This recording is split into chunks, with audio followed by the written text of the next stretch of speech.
تم وہی ہو نا جس نے مینیجر سے نکاح کر لیا تھا؟ میں اس وقت ایک ہوٹل میں ویٹرس کا کام سر انجام دے رہی تھی جب ایک ٹیبل پر بیٹھے آدمی نے بغور مجھے دیکھتے ہوئے پوچھا، اور میں جو سکون سے اس کی ٹیبل پر کافی کا مگ رکھ رہی تھی کانپ کر رہ گئی کہ یہ شخص کیسے جانتا تھا کہ میں نے مینیجر سے نکاح کر لیا تھا۔ جی نہیں، آپ کو غلط فہمی ہوئی ہوگی، میری تو ابھی شادی بھی نہیں ہوئی۔ میں نے اس آدمی سے جھوٹ بول دیا اور تیزی سے دوسری ٹیبلز پر سرو کرنے لگی۔ اس آدمی کی طرف پلٹ کر بھی نہیں دیکھا کہ کہیں اسے مجھ پر شک نہ ہو جائے۔ کچھ دیر بعد میں نے اس ٹیبل کی طرف دیکھا تو مجھے وہ آدمی وہاں نظر نہ آیا جس پر میں نے سکون کا سانس لیا اور مطمئن ہو کر اپنا کام کرنے لگی۔ شام کو 5 بجے میں کام سے فارغ ہوئی اور ہوٹل سے باہر نکل آئی۔ میں اس آدمی کو ذہن سے جھٹک چکی تھی، تبھی اطمینان سے گھر کی طرف جا رہی تھی۔ میرے گھر اور ہوٹل کے درمیان کافی فاصلہ اور گھر سے ہوٹل جایا کرتی تھی۔ اس وقت بھی میں اسی سنسان راستے سے گزر کر گھر جا رہی تھی جب اچانک مجھے ایسا محسوس ہوا جیسے کوئی میرے پیچھے چل رہا ہے۔ یہاں سے بہت کم لوگ گزرتے تھے اور ایسا تو ہو نہیں سکتا تھا کہ اس وقت میری طرح کوئی یہاں سے گزر رہا ہو۔ تبھی میں نے تیزی سے پیچھے مڑ کر دیکھا، مگر جب اپنے پیچھے کسی کو نہ پایا تو اس احساس کو اپنا وہم گردان کر پھر سے آگے بڑھنے لگی۔ ابھی کچھ قدم ہی آگے چلی ہوں گی کہ ایک بار پھر مجھے اپنے پیچھے کسی نہ کسی کی صرف موجودگی کا احساس ہوا تھا، بلکہ کسی کی آہٹ بھی سنائی دی تھی، جس پر میں گھبرا کر رک گئی۔ میں نے آہستہ سے پلٹ کر دیکھا مگر اب بھی وہاں پر کوئی نہیں تھا، جس پر میری پریشانی میں اضافہ ہو گیا۔ اب کی بار میں نے چلنے کی بجائے بھاگنا شروع کر دیا، اور میرے بھاگتے ہی کوئی اور بھی میرے پیچھے بھاگا، لیکن میں نے پیچھے مڑ کر نہ دیکھا، بلکہ بھاگتی ہوئی گھر پہنچ کر اندر سے دروازہ بھاگا، لیکن میں نے پیچھے مڑ کر نہ دیکھا، بلکہ بھاگتی ہوئی گھر پہنچ کر اندر سے دروازہ لاک کر لیا۔ کوئی میرے پیچھے پڑ گیا تھا، جس پر میں خوف زدہ سی ہو گئی تھی۔ وہ پوری رات میں نے خوف میں سوئی جاگی کیفیت میں گزاری۔ اگلے دن میں ڈرتی ہوئی گھر سے باہر نکلی اور ہوٹل کے لیے روانہ ہوئی۔ میں یوں گھر میں بند ہو کر نہیں بیٹھ سکتی تھی۔ اگر ایک بھی چھٹی کر لیتی تو ہوٹل کا مینیجر میری تنخواہ میں سے پیسے کاٹ لیتا، اور میں نہیں چاہتی تھی کہ میری قلیل تنخواہ مزید کم ہو کر مجھے ملے۔ آج کا پورا دن سکون میں گزرا تھا، جس کی وجہ سے میرا خوف کچھ حد تک زائل ہو گیا تھا۔ شام کے وقت میں پرسکون سی گنگناتی ہوئی ہوٹل سے باہر نکلی اور اپنے گھر کی طرف جانے لگی، لیکن جیسے ہی میں اس سنسان راستے پر پہنچی، کل کی طرح مجھے اپنے پیچھے کسی کی آہٹ محسوس ہوئی، جس پر خوف سے میرے رونگٹے کھڑے ہو گئے۔ مگر اس سے پہلے کہ میں اپنے بچاؤ کے لیے کچھ کرتی یا بھاگتی، اچانک رومال رکھا جس کی بو میرے دماغ کو چڑھنے لگی۔ میں نے خود کو چھڑوانے کی کوشش کی، مگر مقابل کی گرفت بے حد مضبوط تھی۔ میں ذرا سی بھی مزید مزاحمت نہ کر پائی اور اگلے ہی پل ہوش و حواس سے بیگانہ ہو گئی۔ میں کب تک بے ہوش رہی میں نہیں جانتی تھی، لیکن جب مجھے ہوش آیا تو میں ایک خوبصورت سے کمرے میں تھی، جس کے بیڈ پر میں لیٹی ہوئی تھی۔ خوبصورت سا فرنیچر، سینریز اور پینٹنگز لگی ہوئی تھی جو کمرے کو خوبصورت بنا رہی تھی۔ ابھی میں اٹھ کر حیران پریشان سی کمرے کا جائزہ لے ہی رہی تھی جب اچانک کمرے میں ایک آدمی داخل ہوا، جو کوئی اور نہیں وہی تھا جس نے اس دن مجھ سے ہوٹل کے مینیجر کی بیوی ہونے کے بارے میں بات کی تھی۔ میں اسے دیکھ کر سمجھ گئی کہ اسی نے مجھے اغوا کروایا ہے۔ کیا چاہیے تمہیں؟ میں بنا ڈرے سہمے بنا تمہید باندھے پوچھنے لگی تو وہ مسکرایا۔ مجھے تمہارا انداز پسند آیا، اور تمہارا یہی انداز تمہیں دوسروں سے منفرد بناتا ہے۔ تمہارا سودا ہوگا اور اس کے بعد تمہیں بیرون ملک بیچ دیا جائے گا۔ اس نے کہا تو میری آنکھیں پھٹی کی پھٹی رہ گئیں، اور میں غم و غصے سے بولی کہ تم ایسا کیسے کر سکتے ہو؟ میں تمہاری زر خرید غلام نہیں ہوں جو تم مجھ سے جو چاہے کرواؤ اور جیسا چاہے سلوک کرو۔ میری بات سن کر وہ تمسخرانہ سے انداز میں بولا کہ مت بھولو، ہماری عورتیں ہماری زر خرید غلام ہی ہوتی ہیں، اور تم بھی ہماری ہی عورت ہو۔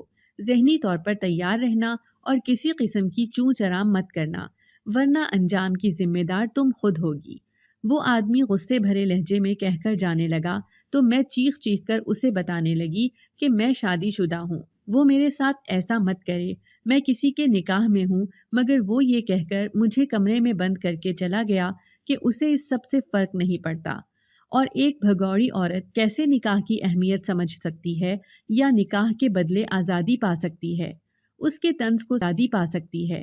اس کے طنز کو سمجھ کر میں چپ کر کے رہ گئی تھی، کیونکہ مجھے یہ حقیقت یاد آ گئی تھی کہ میں ان کی عورت تھی جو خود اپنی مرضی سے ان کے دھندے میں شامل ہوئی تھی، اور ایک بار جو عورت ان کے دھندے میں شامل ہو جاتی ہے وہ ان کی عورت ہو جاتی ہے، اس کے ساتھ وہ جو چاہے کریں۔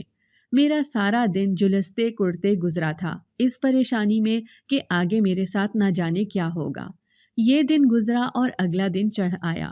یہاں مجھے کھانے پینے کو سب کچھ میسر تھا، اچھے سے اچھے کپڑے اور جوتے تھے، غرض میرے لیے کسی چیز کی کمی نہیں رکھی جا رہی تھی، حالانکہ میں قید میں تھی، سونے کے پنجرے کی قیدی۔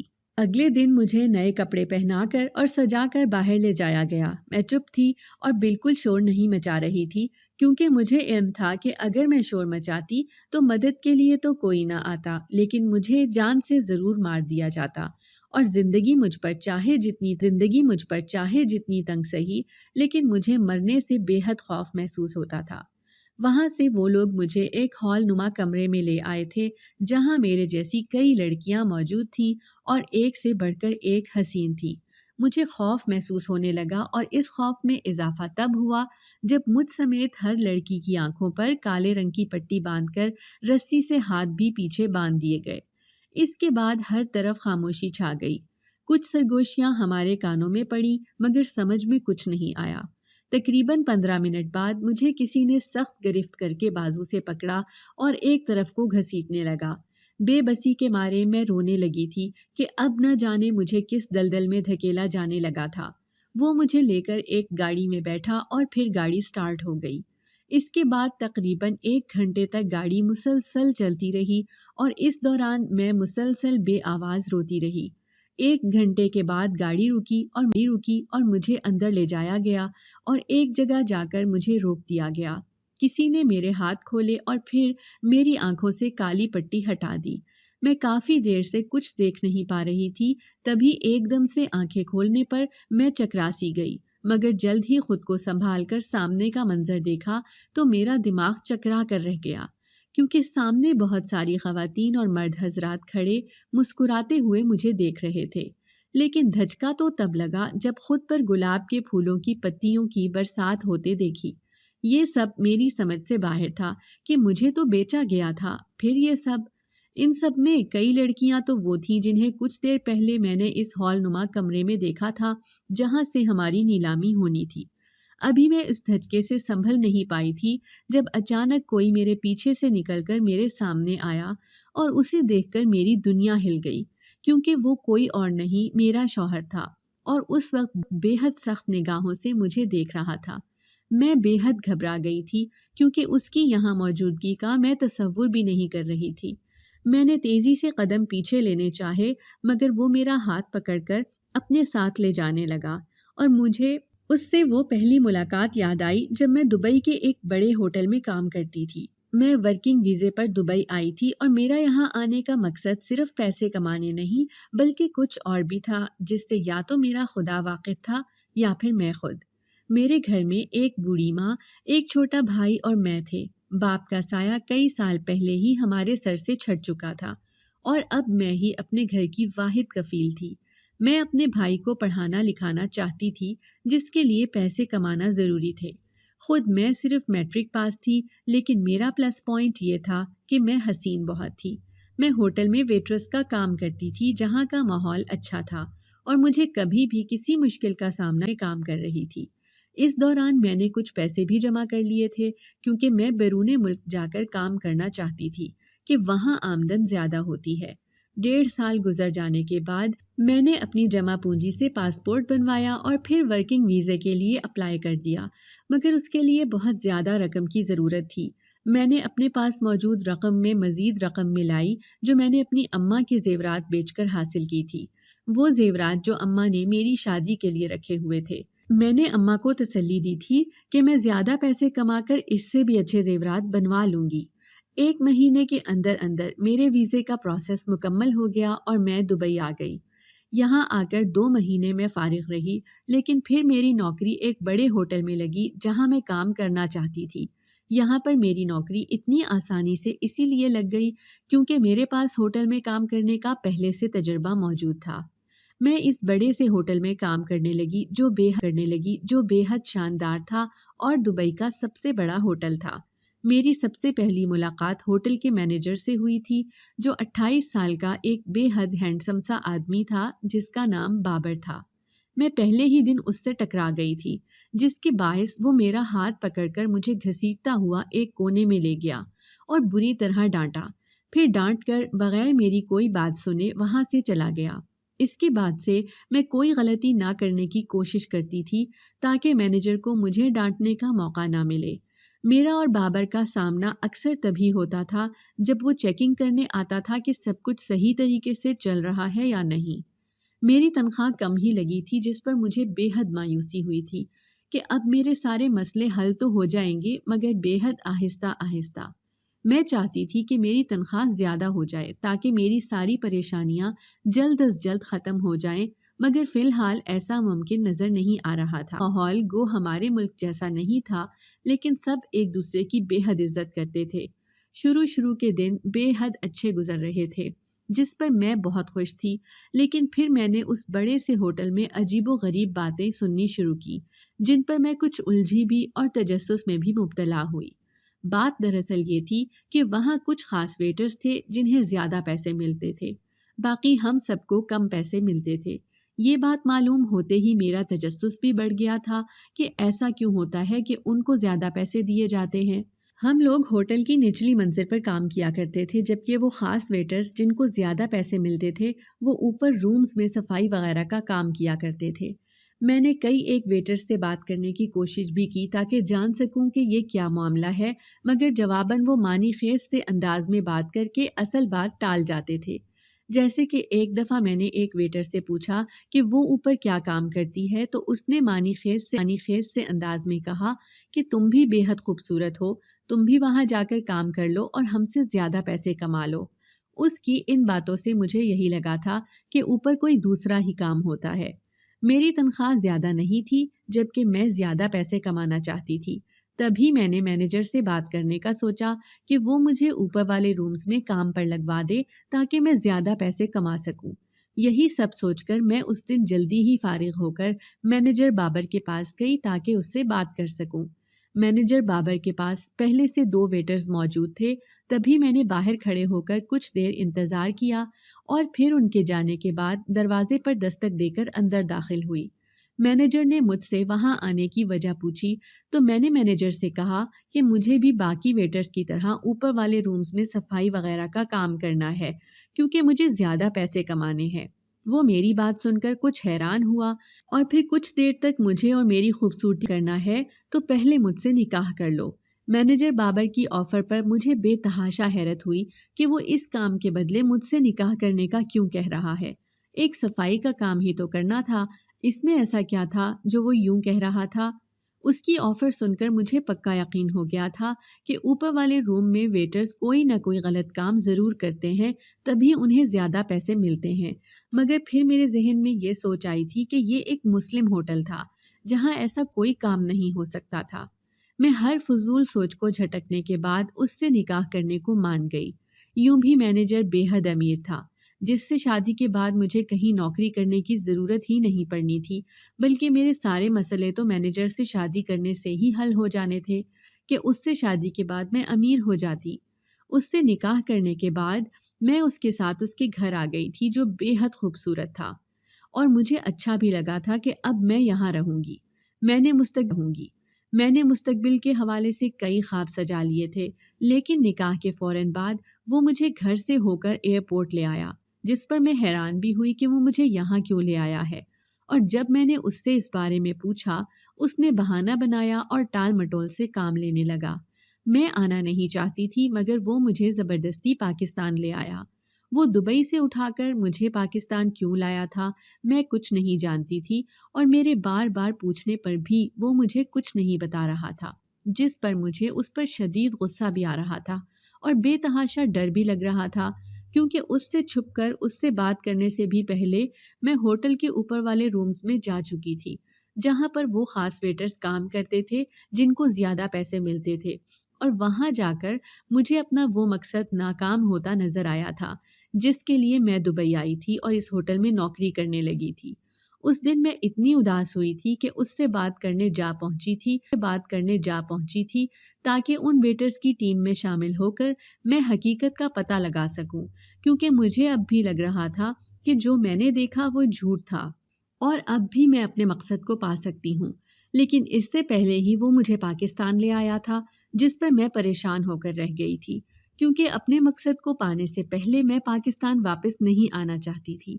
مجھے لگا تھا کہ وہ مجھے پاکستان لے آیا ہے تو اب اپنے گھر لے جائے گا اور اپنے گھر والوں سے میرا تعارف اپنی بیوی کی حیثیت سے کروائے گا، لیکن ہوش و حواس تو تب اڑے جب پاکستان آنے کے بعد وہ مجھے ایک سنسان سی جگہ پر بنی ہوئی جھونپڑی میں لے گیا، جو خانہ بدوشوں کی جھونپڑی جیسی تھی، کچھ خستہ حال اور کچھ پھٹی پرانی سی۔ مجھے اس کا کوئی مقصد سمجھ میں نہیں آ رہا تھا۔ اس کی ذات اور عمل مجھے الجھا رہے تھے اور اس الجھن کا کوئی سرا مجھے نہیں مل پا رہا تھا، جس پر میری پریشانی اور خوف بڑھتا جا رہا تھا۔ جھونپڑی میں لانے کے بعد اس نے کہا کہ جو کام وہاں ہوتا ہے وہ اب تو یہاں کرے گی۔ اس کی بات سن کر میں حیران اور پریشان اور خوفزدہ ہو کر اسے دیکھنے لگی، یعنی جو کچھ میں دیکھ چکی تھی وہ سچ تھا۔ کیا وہاں لڑکیاں دھندا کرتی ہیں؟ میں نے خوفزدہ ہو کر پوچھا۔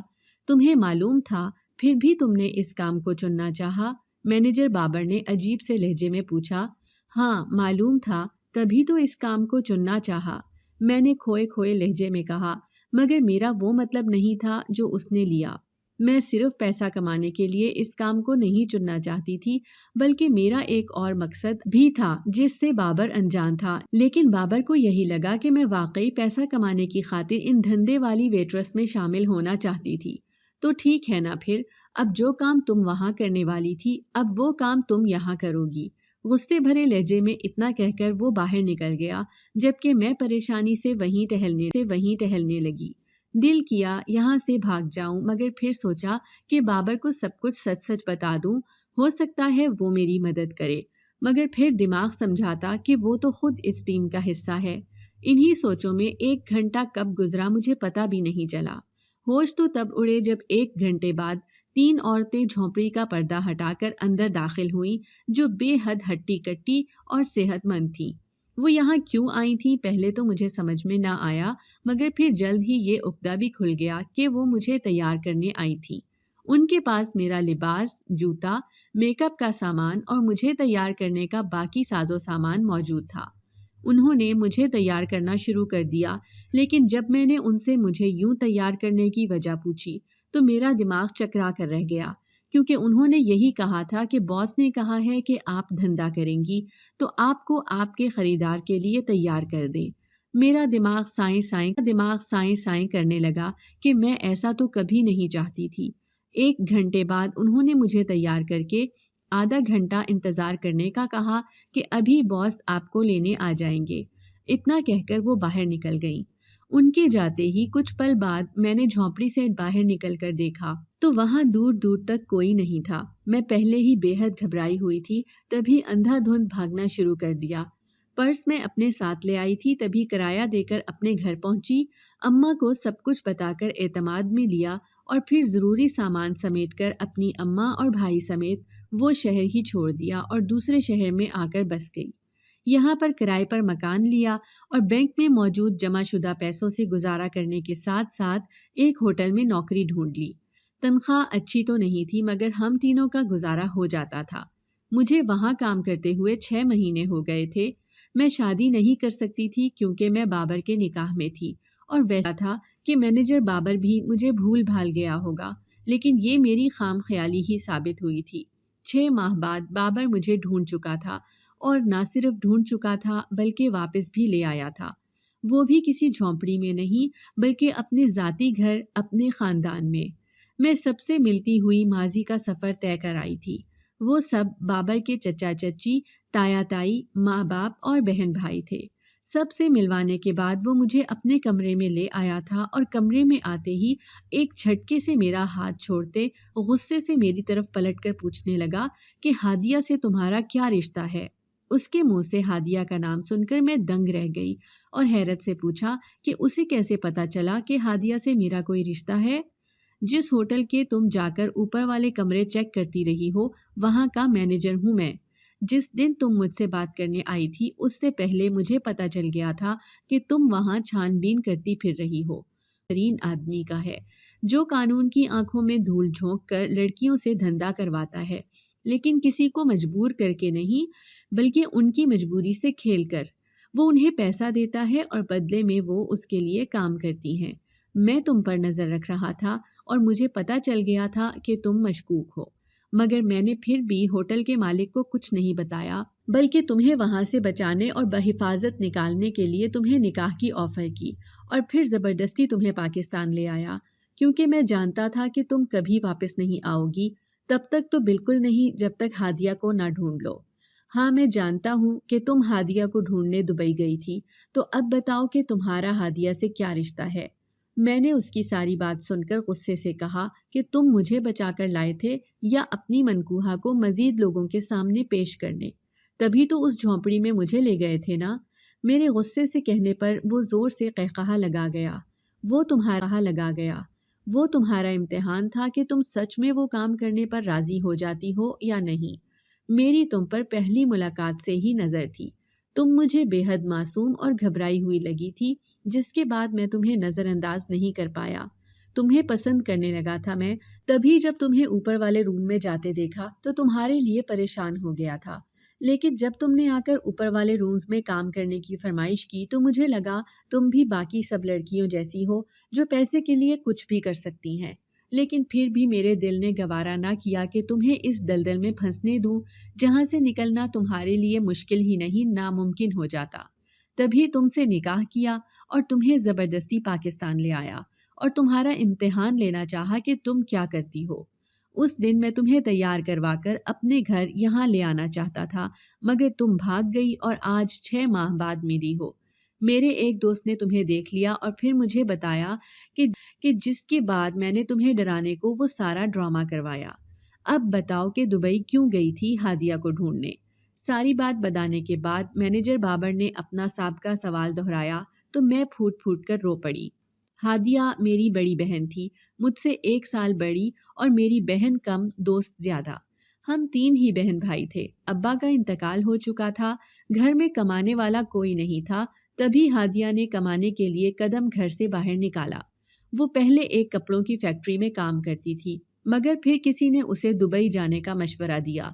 وہ خود ہی کوئی ایجنٹ تھا اور ہادیہ ہمارے روشن مستقبل اور بہت سارے پیسے کمانے کے لیے دبئی چلی گئی اور کسی ہوٹل میں ویٹر کے طور پر کام کرنے لگی۔ پہل وہ بہت خوش تھی، مگر آہستہ آہستہ وہ اداس سی نظر آنے لگی۔ ہم پوچھتے تو کہتی کہ انسان کو خوبصورت نہیں ہونا چاہیے، یہ انسان خوبصورتی کی بہت بڑی قیمت وصول کرتے ہیں، ہمیں اس کی باتیں سمجھ میں نہ آتی اور پریشان ہو کر ہم اسے واپس آنے کا کہتے، مگر وہ کبھی واپس نہیں آئی، بلکہ اس سے رابطہ بھی ختم ہو گیا۔ جس ہوٹل میں وہ کام کرتی تھی وہاں بھی معلوم کروایا، مگر انہوں نے کہا کہ وہ یہاں کام ہی نہیں کرتی تھی۔ اس کے گم ہو جانے کے بعد میں کوششیں کر کے اور پیسے لگا کر دبئی آ گئی تاکہ اسے ڈھونڈ سکوں اور اسی ہوٹل میں کام کیا جہاں وہ کرتی تھی۔ اوپر والے کمرے کی تلاشی لیتے وقت مجھے ایک فائل ملی جس میں لکھا تھا کہ ہادیہ ان کی ممبر تھی جو اپنی مرضی سے وہ کام کرتی تھی، لیکن پھر اس نے خود کی جان لے لی کیونکہ وہ یہ کام کر کے پچھتاتی تھی۔ مجھے یقین نہ آیا، تبھی اس روم میں کام کرنا چاہا۔ میں نے روتے ہوئے بتایا تو اس نے دھیمے لہجے میں بتایا کہ یہی سچ ہے، وہ مر چکی ہے اور وہ ہوٹل بھی دبئی کی پولیس نے بند کروا دیا ہے اور اب وہاں پر کوئی ایسا کام نہیں ہوتا۔ میں وہاں مجبوری میں جاب کر رہا تھا، لیکن ہادیہ کے مرنے کا مجھے بھی دکھ تھا۔ تبھی میں نے پولیس کو مخبری دی، جس کے بعد پولیس نے پہلے ثبوت ڈھونڈے اور پھر وہ ہوٹل بند کر دیا۔ اس کی بات سن کر میں اپنی بہن کے لیے رونے لگی، جو جب دبئی گئی تھی تو محض 21 سال کی تھی اور آج وہ اس دنیا میں ہی موجود نہیں تھی۔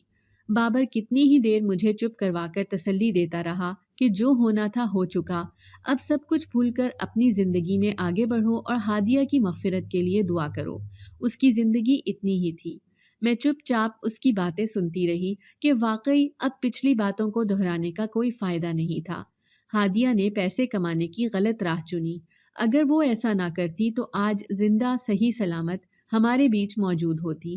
اس کا ایک غلط فیصلہ اس کی پوری زندگی برباد کر گیا تھا اور ہمیں بھی دکھوں کی کھائی میں دھکیل گیا۔ لیکن اب مجھے اپنی اماں اور بھائی کے لیے جینا تھا۔ بابر نے مجھے بتایا کہ وہ ان کو بھی اور اب وہ ہمیشہ ہمارے ساتھ ہی رہیں گے۔ بابر کی بات سن کر میں مطمئن ہو گئی کہ اب میرا بھائی پڑھ لکھ کر کامیاب انسان بن سکے گا۔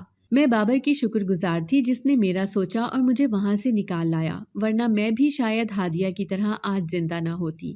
ہادیہ بے شک اس دنیا میں نہیں تھی، مگر ہماری یاد